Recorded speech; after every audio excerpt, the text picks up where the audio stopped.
New details are emerging about the affair that led to the downfall of the head of the CIA. General David Petraeus, the director of Central Intelligence and one of the country's most respected military officers, resigned Friday after admitting he was unfaithful to his wife of over 37 years.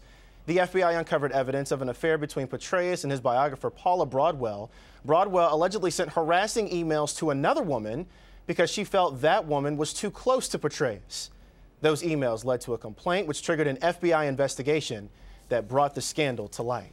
Joining us for more insight, CBS News military analyst and senior fellow at the Truman National Security Project, Mike Lyons. Mike, good morning to you. Good morning, Terrell. First of all, happy Veterans Day to you. Thanks. Thank you very much for dropping by this morning. Look, when we're talking about access here, some folks are wondering how this could have even happened in the first place. So how could Paula Broadwell have been in a position to even get so close to General David Petraeus in Afghanistan? Yeah, I think a lot of it has to do with General Petraeus' leadership style. I mean, he gives a lot of people a lot of chances, and he first met her in 2006 at a Harvard meeting or so. Got a chance to work with her, was impressed by her, and then brings those kind of young people into his circle. So he had a very tight circle of influence right there, and he thought he was going to get great results from what she was going to do. Anything out of the norm here? Anything against protocol by what happened? Yeah, I mean, I as a general officer I used to work for, used to say your computer's got to pass the front page of the New York Times test, and I think that's not what happened here. Of course, this information was obviously found within the general's officers, within his computer system, and I think that's what caused the whole thing to happen. And so, for whatever reason, it didn't come off, and that's the kind of thing that the director of national security can't have. There are a lot of folks that would say, you know what, when you talk about General David Petraeus, we're talking about one of the most qualified and respected military generals to ever serve in that position, head of the CIA. Is this something that should have brought his career down? Is this a career ender? Yeah, it looks like a double standard because a congressman, somebody else could have had the same kind of accident or some kind of incident and nothing would have happened. You know, in this case, being the director of the Central Intelligence Agency, I just don't think he'd be subject to blackmail. It's the kind of thing, and he did the right thing in that regard of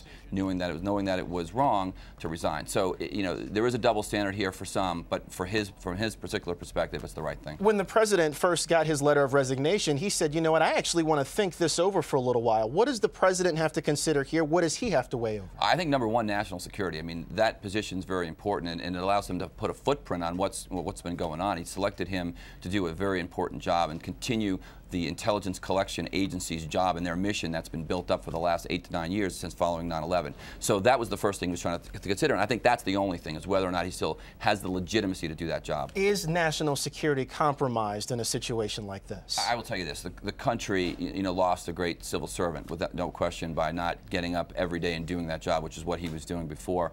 But we need to move on, and it's something, again, that we'll move on from very quickly. Michael Morrell, Deputy Director of the CIA, now Acting Director of the CIA. Is this the guy that will most likely take his place, or are there other candidates being considered? No, I don't think so. This is a political appointee position. The question is whether or not the president goes back to the military and brings somebody out of the military to do it, or somebody from the civilian world, from somebody from the intelligence community. Likely lean towards the intelligence community, if I had to guess at this point, and that just has to do with the fact that it's kind of time. General Petraeus, had that military footprint to begin with, but I think right now the CIA would like to see somebody from the intelligence community. You mentioned that military footprint that General Petraeus had. He was also expected to testify on the attack in Benghazi. Will we still see that, even though he is no longer acting director of the CIA? You might. I'm not sure about that. They could subpoena him and bring him back any time. The problem is it wouldn't be acting in an official capacity. He would have to be a private citizen. He'd have to get lawyers. There's other legal ramifications for him to doing that. So let's see how this first round of questions go before that happens. Timing at all curious in this situation? Is there something else going on here behind the scenes? Yeah, the fact that how long this investigation was going on, when it finally came to the light of the president, when he knew about it, when the Senate Intelligence Committee found out about it. We found out today that they didn't really find out about it until after it happened, until after he resigned. So yeah, there's a lot of things, again, if you look backwards, that information should have come out that didn't come out. When you think about this, when you first got the news and you had saw the headline that had come out, of course, breaking news on all the networks when the news first broke, what was your first response? What did you think? Just probably disappointment, knowing the fact that General Petraeus is a great American, great leader, was the right guy for the right time in that spot. The fact fact that he wouldn't be serving in that position any longer when he decided to resign.